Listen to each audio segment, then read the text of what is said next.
오늘부터 이제 빌립보서의 말씀을 좀 같이 나누고자 하는데요. 여러분 빌립보서의 말씀은 굉장히 좀 다른 서신서와 다르게 특별한 말씀입니다. 왜냐하면 세상이 이렇게 어려운데도 우리가 기뻐할 수 있을까? 우리가 어둠 속에서도 기뻐할 수 있을까? 이런 상황에서도 기뻐할 수 있을까에 대한 비결을 알려주는 말씀이기 때문입니다. 여러분 그리스도인이란 어떤 존재인 줄 아십니까? 우리 그리스도인은 상황과 환경을 뛰어넘는 믿음을 가진 사람들인 줄 믿습니다. 이 빌립보서는 이 사도 바울이 빌립보 교회에 보내는 편지인데요. 여러분 사도 바울이 이 로마 감옥에 2번을 투옥을 당했는데 특별히 1차 투옥 때 기록된 옥중서신이 이 빌립보서죠. 그래서 사도 바울이 지은 서신서 중에 옥중서신이 대표적인 게 네 권이 있거든요. 네 권 뭐냐면 따라해 볼까요? 에베소서, 빌립보서, 골로새서, 빌레몬서. 그래서 뭐 에빌, 골빌 뭐 그래가지고 뭐 외우기도 하는데 이 빌립보서 그 중에서 빌립보서가 특별한 말씀인 이유는 뭐냐? 빌립보서 말씀의 전체적인 주제가 기쁨이기 때문에 그렇습니다. 그러니까 빌립보서 전체 말씀을 보시면 기쁨이라는 단어가 14번이나 등장할 정도로 이 옥중서신임에도 불구하고 사도 바울은 기쁨을 강조하고 있다라는 것입니다. 여러분 한번 생각해 보십시오. 지금 사도 바울이 로마에서 복음을 전하다가 감옥에 갇히게 된 상태입니다.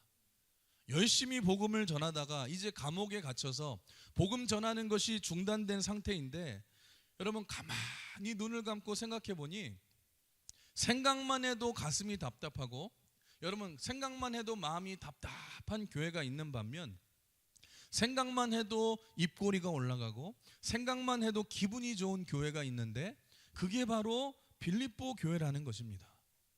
이 사도 바울이 전도 여행을 통해서 이 복음을 전하면서 수많은 교회들을 개척했는데요. 뭐 갈라디아 교회부터 고린도 교회까지 많은 교회를 개척했는데 사도 바울에게 있어서 빌립보 교회는 어떤 존재냐? 생각만 해도 가슴이 뜨거워지고 생각만 해도 막 기쁨이 솟아 넘치는 교회, 사랑이 넘치는 교회였다라는 것입니다.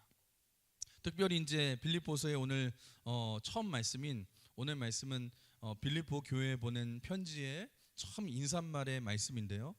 오늘 사도 바울은 이렇게 감옥에서도 기뻐할 수 있는 이유에 대해서 설명을 하고 있는데 오늘 말씀을 통해서 우리도 상황과 환경을 뛰어넘어서 우리가 기뻐하는 인생이 될 수 있는 비결이 무엇인지 오늘 말씀을 통해서 우리가 은혜를 나눠보고 또 결단하시는 귀한 시간이 되시길 바랍니다. 우리 1절을 한번 같이 읽어볼까요? 오늘 본문 1절 시작. 그리스도 예수의 종 바울과 디모데는 그리스도 예수 안에서 빌립보에 사는 모든 성도와 또한 감독들과 집사들에게 편지하노니.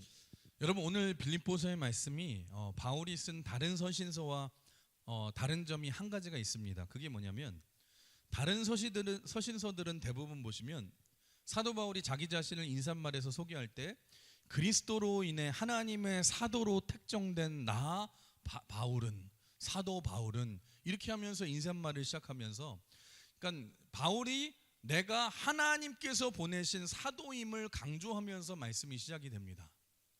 그런데 오늘 빌립보서에서는 딱히 사도라는 표현을 강조하지 않고 그냥 그리스도 예수의 종이라는 표현을 쓰고 있는데 그 이유가 무엇이냐? 여러분 왜냐하면 사도 바울은 자신이 개척한 많은 교회에서 많은 경우에서 사도권을 의심받았습니다. 아니 바울이 하나님의 보내신 사도라는 것을 어떻게 증명할 수 있어? 자칭 사도라고 하는데 왜 우리가 바울을 사도라고 인정해 줘야 돼? 그런 의심을 하도 많이 받아서 그러니까 사도 바울은 서신서를 보낼 때마다 편지를 보낼 때마다 그리스도로부터 보냄받은 나 사도 바울은 이렇게 강조를 많이 했습니다. 그런데 오늘 빌립보서를 보시면 사도라는 단어를 전혀 사용하지 않고 있음을 보게 되는데 그 이유가 뭐냐? 여러분 왜냐하면 빌립보 성도들은 누구보다도 바울이 사도 중에 사도임을 이미 인정해 주고 있었기 때문이라는 것입니다. 여러분, 바울의 권위를 인정해 주면서 당신은 하나님이 보내신 종입니다. 당신은 하나님이 보내신 사도입니다. 우리가 인정합니다.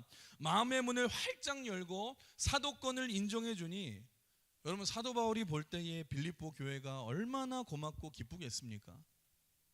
여러분, 저도 이제 담임 목사가 된 지 이제 3년 차인데 우리 강욱교회 성도님들을 볼 때마다 제가 참 고맙고 감사한 이유는 뭐냐? 여러분, 참 나는 복받은 목사다라고 생각할 때가 많은데요. 왜냐하면 저를 담임 목사로 인정해 주시고 뭐 이렇게 이뻐해 주시고 마음을 활짝 열어 주셔서 이런 과분한 사랑을 받으면서 목회할 수 있으니 제가 기도하다가도 막 울컥울컥 할 때가 있어요. 지금 사도 바울에게 있어서 빌립보 교회가 그런 교회였다라는 것입니다. 내가 사도라고 인정하지 않아도 막 목에 핏대를 세우고 사도권을 주장하지 않아도 빌립보 교회 성도들이 먼저 당신은 우리 목사님이십니다. 당신은 하나님이 보내신 종이십니다. 사도입니다. 이렇게 인정해주고 사랑해주니까, 마음을 열어서 환영해주니까 사도 바울이 얼마나 감사하겠습니까? 그래서 사도 바울은 사도임을 강조하지 않고 오늘 말씀해 보시면 뭐라고 표현했어요? 나는 그리스도 예수의 종입니다 라고 표현을 했어요. 스스로를 낮추면서 둘로스라고 하죠. 둘로스, 종이라고 고백을 하고 있다라는 것입니다. 여러분, 한번 생각해 보십시오. 종의 특징이 뭘까요? 종은 분명, 여러분, 종의 특징이 뭐냐? 종이라고 말하는 것은 분명히 여러분 이 주인이 있음을 말하죠. 나에게 주인이. 여러분, 세상에서는 종의 이미지가 뭐냐? 종이라고 말을 하면은 낮은 신분을 얘기하고 주인에게 속박된 상태를 이야기하는데, 여러분, 종에게 있어서도 장점이 있는 것을 알고 계십니까?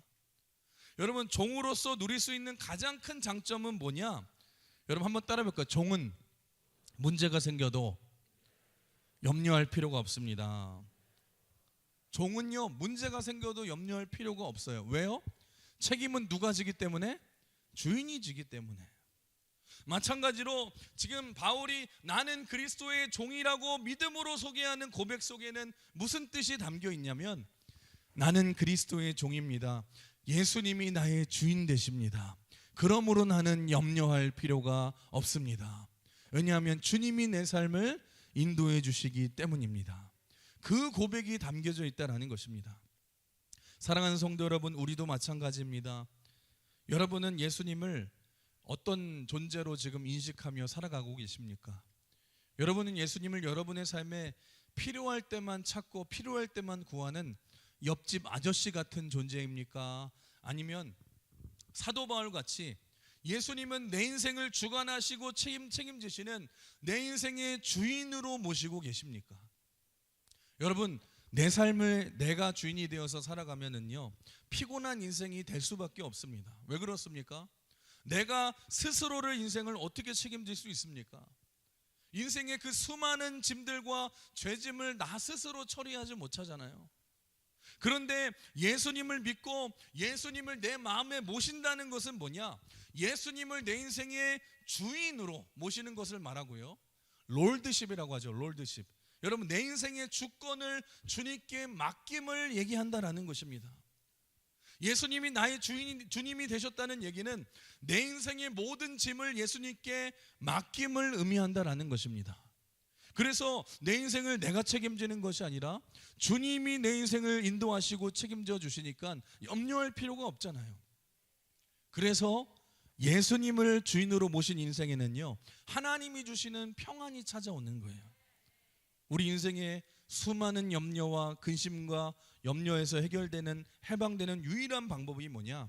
예수님을 내 인생의 주인으로 모실 때에 평안이 찾아오는 줄 믿습니다. 사랑하는 성도 여러분, 여러분은 어떠하십니까? 예수님을 내 인생의 주인으로 고백하고 계십니까?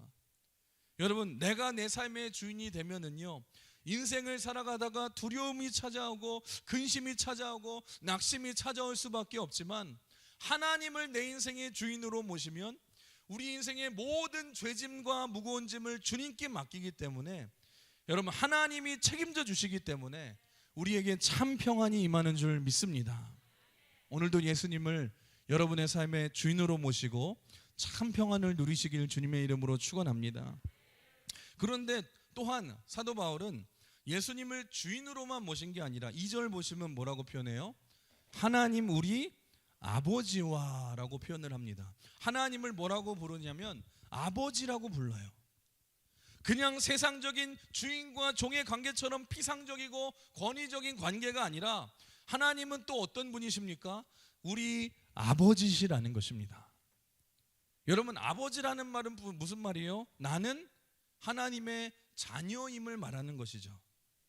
여러분, 내가 어디로부터 왔는가, 내가 누구인가를 결정해 주는 것이 아버지라는 여러분 중요한 단어 아닙니까? 사랑하는 성도 여러분, 죄의 근원이 무엇인 줄 아십니까? 여러분, 하나님께서 인간과 친밀하게 교제하기 위해서 에덴 동산에서 인간을 창조하셨지만 우리 인간이 하나님께 불순종함으로써 하나님을 떠나지 않습니까? 죄는 하나님과 떠난 상태를 말합니다. 여러분, 하나님이 사람을 하나님의 형상대로 만드셨기 때문에, 지으셨기 때문에 우리에게는 하나님으로만 채울 수 있는 공간이 있어요. 왜냐하면 그게 우리의 본질이기 때문에. 그런데 우리가 하나님을 떠나 죄의 길을 방황하면서 그 공간을 세상의 욕심으로 다른 것으로 채우려고 하니까 우리의 인생에 평안이 없고 우리의 인생이 허무하지 않습니까? 여러분, 하나님을 떠난 인생이 느끼는 본질은 허무라는 것입니다. 그래서 내 평생 피땀 흘려 행복하기 위해 우리가 일을 열심히 하고 내가 원하는 것을 소유하고 우리가 좋은 집과 좋은 차와 행복한 가정과 높은 명예를 가져도 우리 인생을 돌아보면 여러분 느끼는 감정이 무엇입니까? 허무한 거예요. 내가 무엇을 위해 이렇게 살았지? 열심히 살았지? 열심히 일할 때는 내 인생의 오직 목표가 가정의 행복이었고 나의 행복이라고 생각했는데 나이가 들어 그 모든 것을 다 이루고 돌아보면 인생이 결코 행복하지 않고 허무한 것입니다. 근데 여러분, 그 이유가 뭔 줄 아십니까? 여러분, 진정으로 우리가 채워야 될 것을 채우지 못했기 때문에. 그런데 죄로 인해 하나님을 떠난 우리를 회복시키기 위해서, 이 허무한 인생의 참 기쁨과 평안을 회복시키기 위해서 하나님께서 독생자 예수 그리스도를 이 땅에 보내주셔서 십자가에 못 박혀 죽으셔서 우리의 모든 죄값을 치르시고 부활하사 우리의 구세주가 되시고 아버지가 되셨는 줄 믿습니다. 그래서 요한복음 1장 12절 같이 읽어볼까요? 시작. 영접하는 자 곧 그 이름을 믿는 자들에게는 하나님의 자녀가 되는 권세를 주셨으니. 아멘. 여러분, 예수님의 십자가의 은혜가 무엇입니까? 나를 위해 십자가에 죽으시고 부활하신 그 예수님을 영접하는 자. 영접한다는 것은 내 마음을 열고 예수님을 내 마음의 구세주요 주인으로 모시고 받아들이는 것을 말합니다. 예수님을 믿는 것을 말해요. 여러분, 그런 자들에게는 하나님의 자녀가 되는 권세를 주셨는 줄 믿습니다. 다시 하나님과의 관계를 회복함을 말한다는 거예요. 여러분, 내 인생의 주인이지만 여러분, 냉철한 주인이 아니라 우리 하나님은 아버지가 되어주셔서 우리의 인생을 책임져 주시는 줄 믿습니다. 하나님을 떠난 마치 고아가 된 인생은 쉼이 없고 기쁨이 없고 불안하지만, 아버지를 떠난 존재적인 우리에게 불안이 있지만 예수 그리스도를 영접함으로, 믿음으로 영접함으로 하나님을 아버지라고 부르며 그 관계가 회복되면은요, 하나님 안에서 평강이 임하고 기쁨이 회복된다라는 것입니다. 더 이상 허무하지 않아요. 오늘 사도 바울이 지금 그 은혜를 고백하고 있는 것입니다. 나는 그리스도의 종입니다. 나는 그리스도의 하나님의 자녀입니다. 그런데 그뿐만 아니라 이렇게 고백하죠. 우리 2절 다시 한번 읽어볼까요? 시작. 하나님 우리 아버지와 주 예수 그리스도로부터 은혜와 평강이 너희에게 있을지어다. 아멘. 하나님을 아버지로 모시고 주인으로 모신 인생에는요, 예수님으로부터 오는 평강과 은혜가 임한다는 것입니다. 여러분, 놀랍지 않습니까? 지금 사도 바울은 감옥 안에 있고 여러분 감옥 밖에 있는 성도들에게 보내는 옥중서신인데, 감옥 안에서는 도저히 쓸 수 없는 이 단어가 무엇입니까? 은혜와 평강이라는 단어 아닙니까? 여러분, 이게 보통 말이 안 되거든요. 왜냐하면 보통 감옥에 갇힌 죄수들이 느끼는 감정이 뭐예요? 증오이고 원망이고 한숨이고 복수고 이런 단어가 나와야 되지 않겠습니까? 절대로 은혜와 평강이라는 단어가 나올 수 없다라는 것입니다. 여러분, 그렇다면 지금 바울은 은혜와 평강을 이야기하고 있는데 어떻게 이게 가능하냐는 것입니다. 여러분, 어떻게 이게 가능하냐?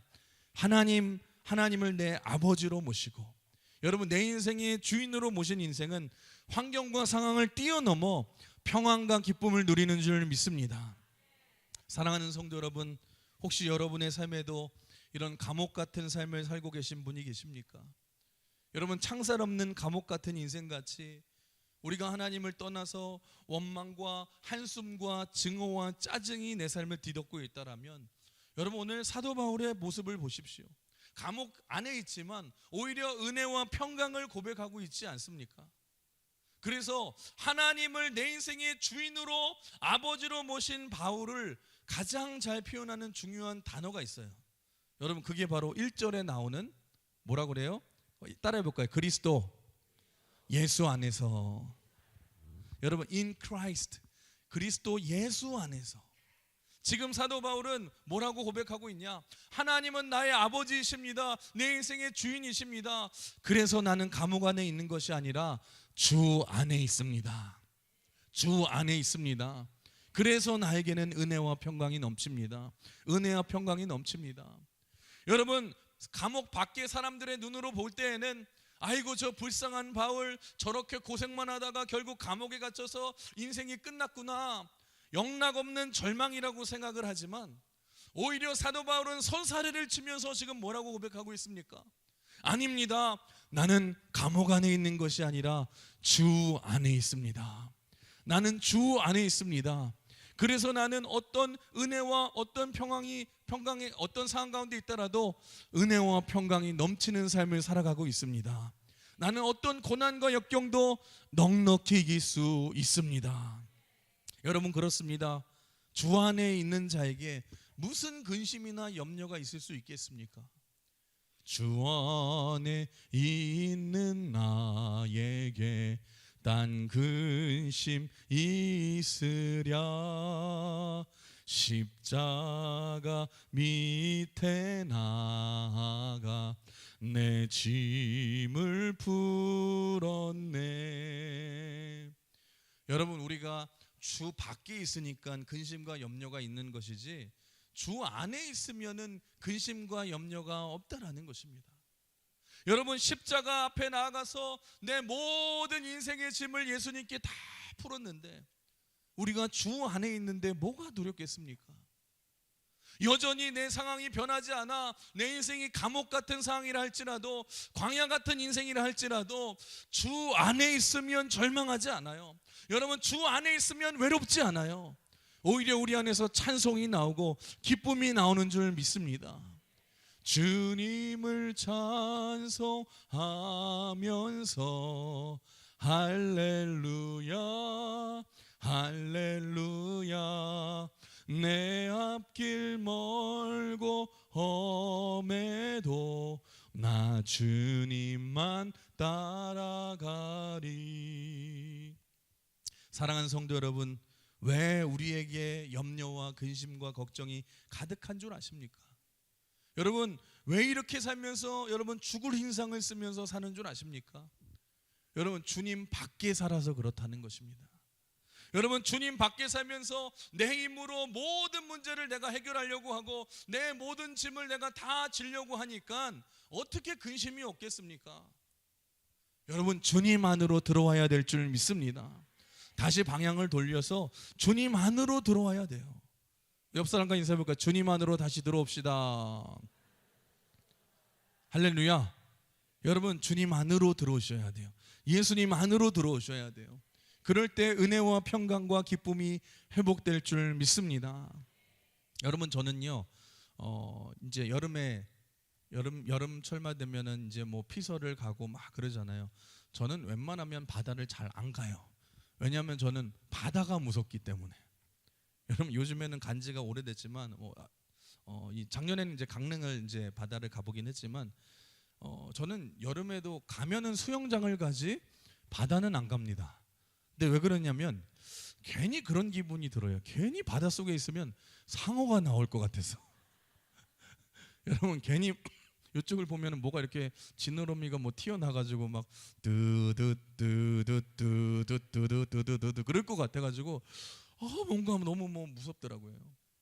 아마 여러분들 뭐 이 작년에 피서를 여름이나 뭐 이럴 때 가신 분들, 우리가 동남아 많이 가잖아요. 동남아 같은 데 가면은 스노클링이라고 하죠. 스노클링. 그래서 배를 타고 좀 멀리 나가서 뭐 아름다운 섬 근처에서 깊은 바다에서 물안경을 이렇게 큰 거를 이렇게 딱 쓰고 입에 이렇게 긴 거 이렇게 물고 숨 쉴 수 있도록 물고 나서 스노클링을 하시잖아요. 다 해보신 적 있으시죠?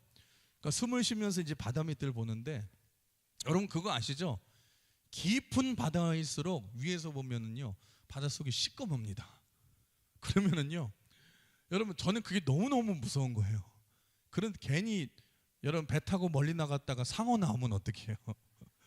여러분 뭐 안전 요원이 있다고 하지만 보장해 줄 수 없잖아요.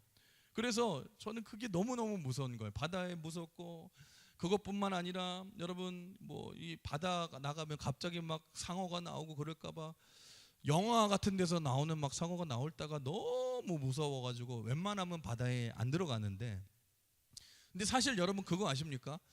바다에서 상어에게 물려서 죽을 확률이 400만 분의 1이래요.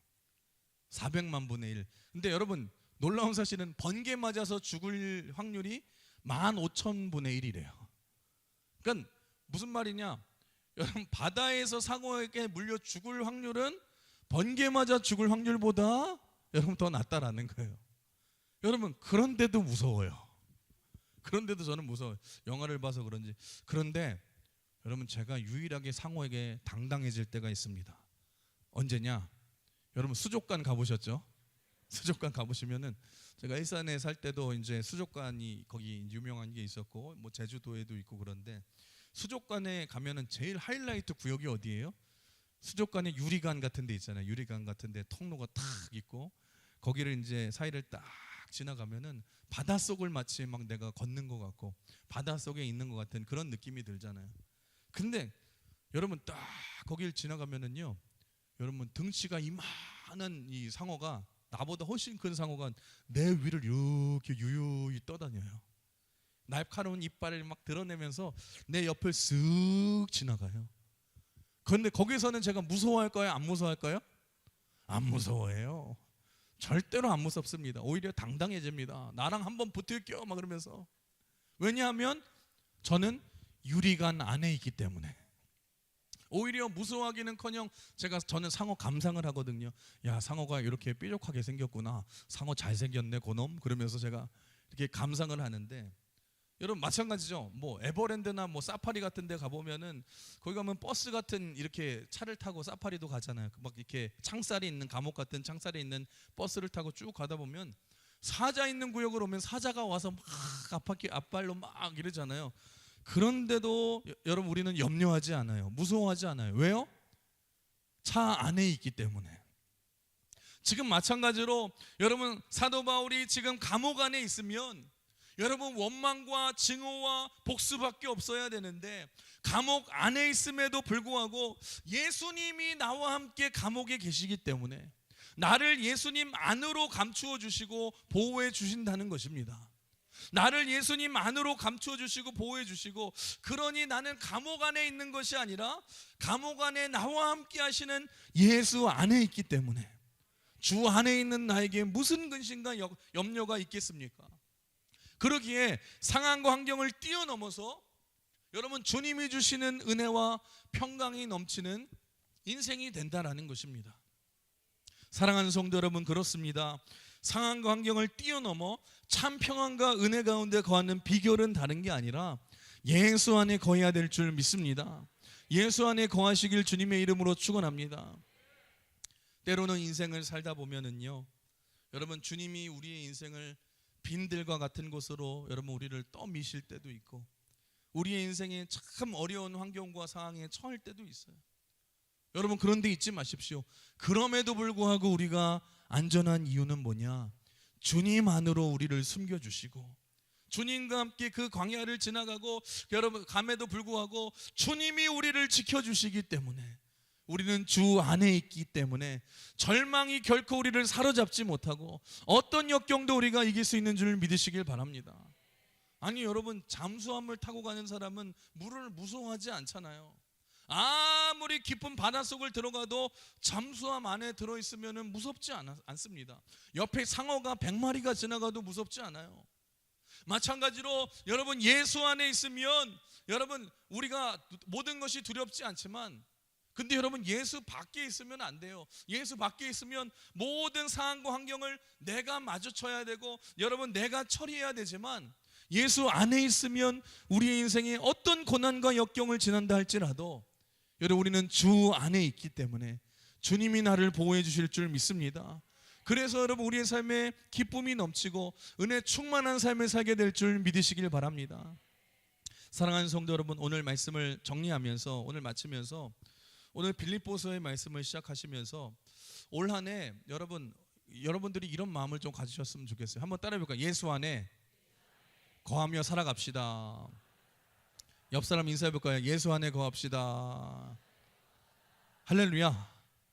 여러분 신앙생활 하다가 예수 믿는 게 답답할 때가 있어요. 부담스러울 때가 있고 예수 믿는 게 여러분 귀찮아서, 여러분 주 안에 있는 것이 귀찮아서 슬쩍 주 밖으로 나가는 순간 여러분 우는 사자가, 우는 마귀, 사탄 마귀가 마치 우는 사자와 같이 삼킬자를 찾다가 우리를 발견하고 삼켜버리고 여러분 죽여버린다는 것입니다. 우리의 인생은 예수 안에 있을 때에 가장 안전한 줄 믿으시길 바랍니다. 지금 사도 바울이 감옥 속에 있으면서도 여러분 자신이 하나님이 내 아버지가 되어주시고 내 인생을 책임져 주시는 주님이심을 알기에 나는 주 안에 있습니다. 나는 예수 안에 있습니다. 그래서 나는 기쁨이 넘칩니다. 이 안에서도 은혜와 평강이 넘칩니다. 그 고백을 하고 있다는 것입니다. 여러분은 어떠하십니까?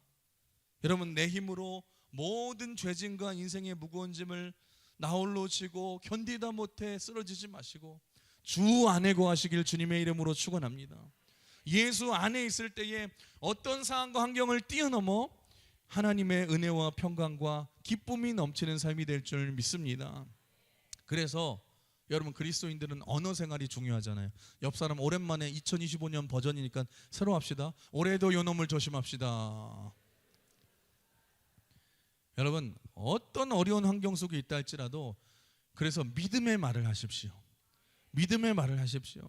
나는 힘들어, 짜증나, 죽겠어, 성질나 그러지 마시고, 여러분 죽겠다 하면 진짜 죽잖아요.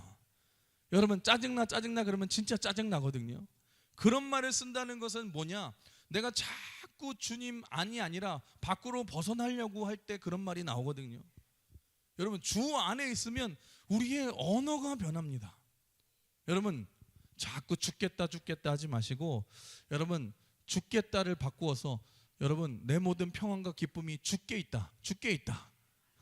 여러분 따라해 볼까요? 죽겠다가 아니라 죽게 있다. 아시겠죠? 죽겠다 하고 할 때마다 내 모든 소망이 죽게 있다.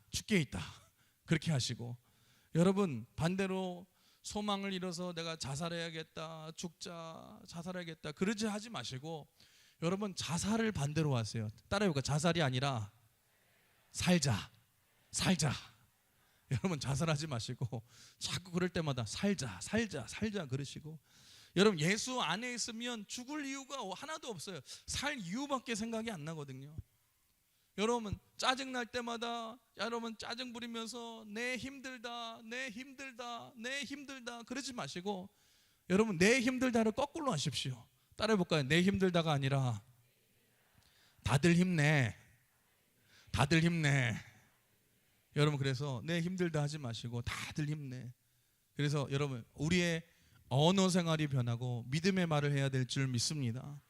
그래서 올 한 해 예수 안에서 항상 감사와 평안이 넘치고 여러분 주 안에 계셔서 은혜가 넘치는 여러분의 삶이 되시길 주님의 이름으로 축원합니다. 주님의 이름으로 축복합니다.